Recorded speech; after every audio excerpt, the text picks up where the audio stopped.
Alfred Kinsey, ever the diligent scientist, wanted to learn as much as possible about the subject of sex.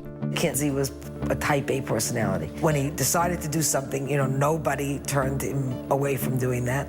He was a perfectionist. Just as with gall wasps, his strategy was to collect as much information as he could. Kinsey had a very strong belief that society's sexual mores were based upon myth. He was confident that if he could collect data, the data would speak for itself.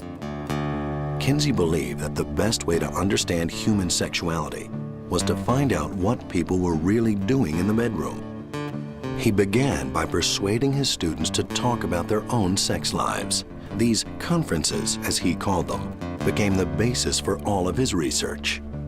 Some faculty members and parents protested to Indiana University President Wells that taking sex histories from students was immoral. Wells valued academic freedom, but he gave Kinsey an ultimatum.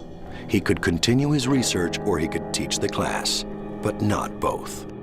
Jennifer Bass is on the staff of the Kinsey Institute in Bloomington. There was a little bit of a problem with him in actually using his own students as research subjects. So at that moment, Kinsey decided that this research was really important and that he would stop teaching for the time and really devote himself to research. And that's how the project got started. Now that Kinsey's research was really underway, he needed to expand his pool of interview subjects.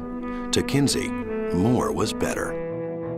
The kind of biologist he was the kind of biologist that collects lots and lots and lots and lots of one kind of animal and looks at all the tiny variations of that animal and then is able to say, here's what this animal is truly like. I've looked at lots of them and I can now tell you what this animal is like.